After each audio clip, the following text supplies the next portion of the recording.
I'm heading into Yosemite's backcountry for one of my biggest backpacking trips yet, the Red Peak Pass Loop. It's a 4-day, 3-night girls trip organized by my friend Emily, and aside from her, I'll be hiking with a group of women I'm meeting for the first time. We'll be covering around 12 to 15 miles a day with plenty of elevation gain, alpine lakes, snowfields, boulder crossings, and hopefully a few freezing cold lake dips. The big challenge is Red Peak Pass, the highest accessible pass in Yosemite by foot. So new friends, big miles, and a whole lot of Type 2 fun. Let's get into it.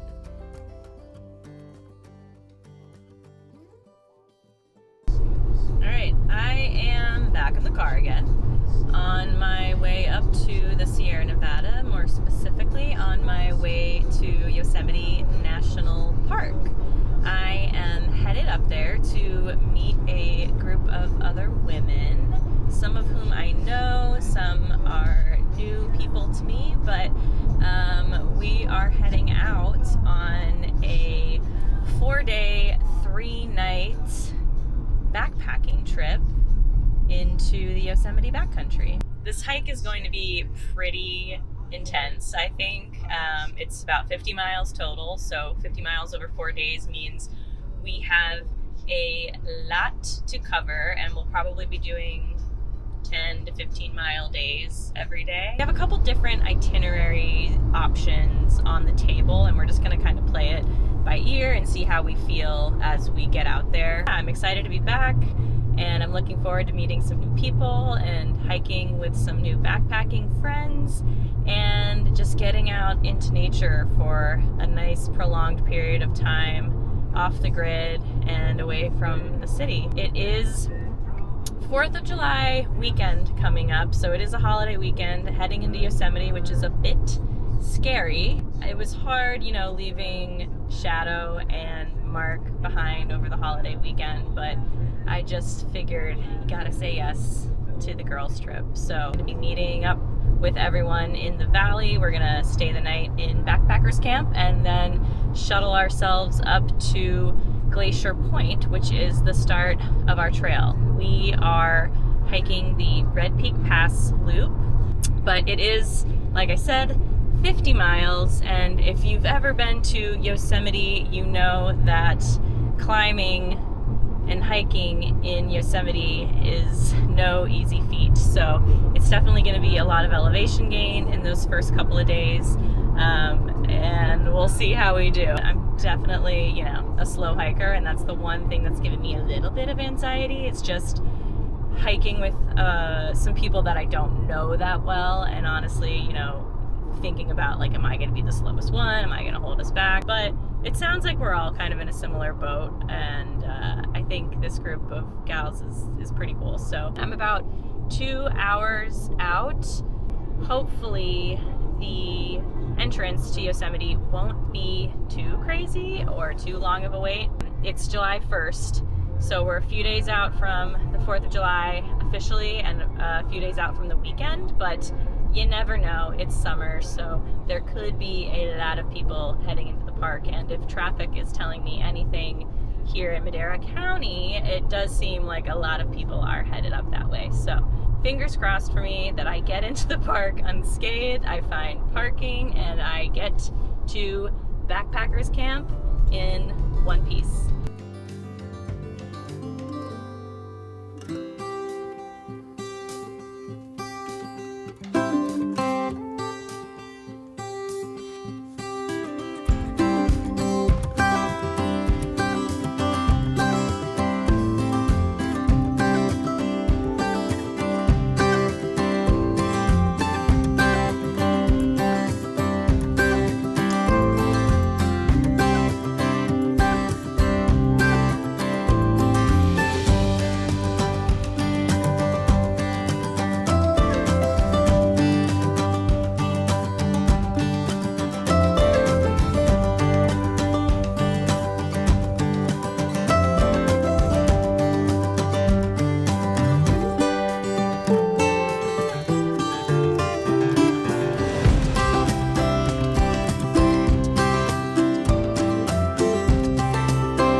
Day 1 starts at Glacier Point and takes us roughly 13 miles into the backcountry, with about 3,000 feet of gain and 1,400 feet of loss.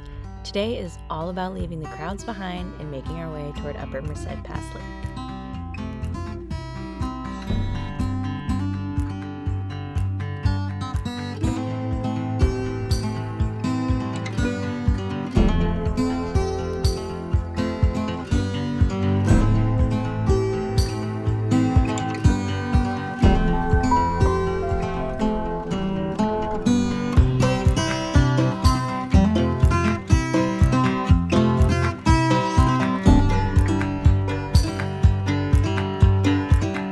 I've been on the trail for I think over 6 miles now. I've had a few creek crossings, so I'm just catching up to the group now. But after our next crossing, we are going to take a little break, eat some lunch, and then I think the goal is to get to at least Upper Merced Pass Lake, so that we can do Red Peak Pass in the morning. It's already been kind of a long day, being that it's over 6 miles, but probably have another 5 to go after this.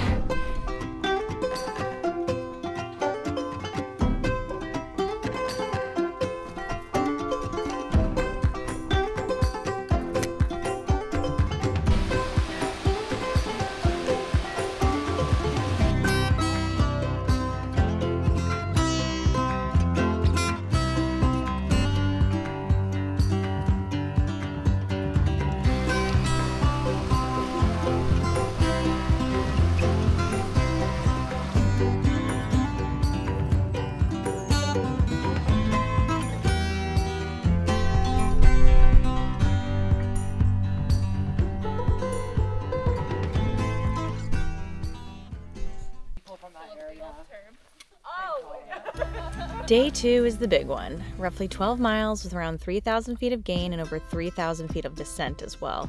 We'll stop by Lower Ottaway Lake before climbing up and over Red Peak Pass, the toughest push of the trip.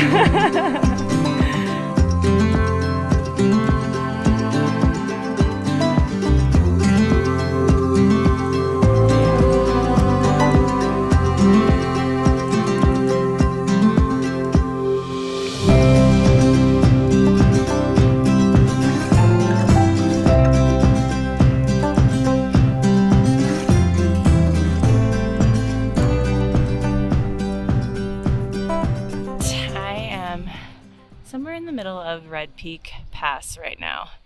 I think I've got maybe a mile or hopefully a little less to go, but we got to get up there. And the rest of the girls are all ahead of me. Emily's in front of me, Paulina, Emily T, and Maddie. And I'm sure they're almost there. But I'm hoping in the next 45 minutes be at the top. That might be wishful thinking, but we will see. You can see Emily down there. And there's people up there on the ridge, that dip in the ridge. That is where we are going. Oh, I'm so worked. But this is the last bit of hard work, and the rest is downhill. So let's go. Oh, getting closer. But doesn't feel quite close enough, if you ask me. So out of breath. So tired. So ready to sit down.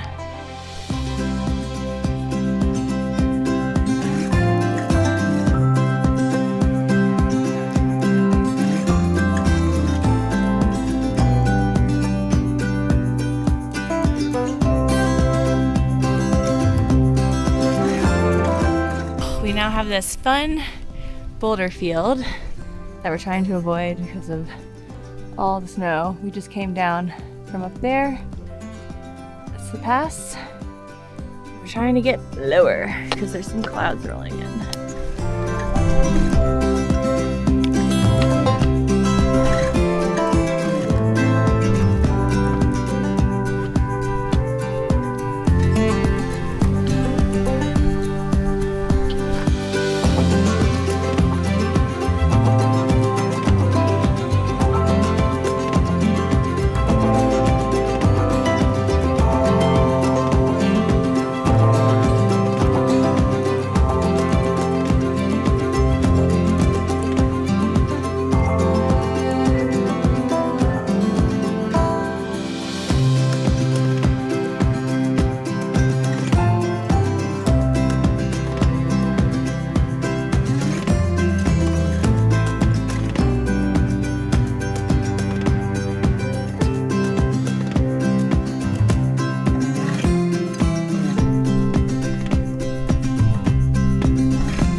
Day 3 is our easy day, but also somehow our longest. We're hiking about 15 miles from Triple Peak Fork to Twin Bridges, with mostly downhill miles, big Yosemite views, and hopefully a little more cruising than climbing.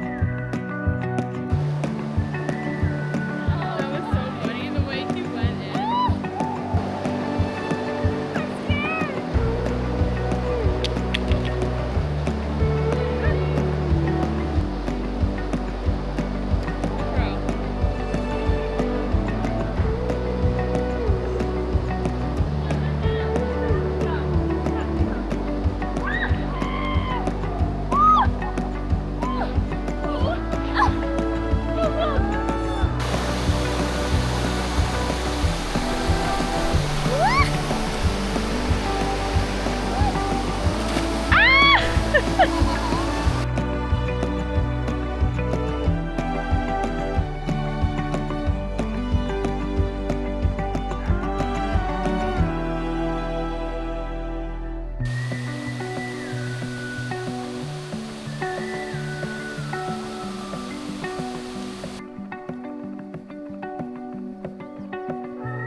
Day 4 is our final day on trail, and it's definitely bittersweet. We've got one last push down to Yosemite Valley, thankfully with cloud coverage through the long exposed stretches. And because of the JMT closure, we're finishing it out on the Mist Trail.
And that's a wrap on 4 days in Yosemite's backcountry. I'm leaving tired, proud, and so grateful for new friends, strong women, alpine lake dips, and a body that carried me through it all. And of course, no Yosemite backpacking trip is complete without ending in the valley with a giant half-dome pizza. Thanks for coming along. I'll see you on the next trail. Happy hiking!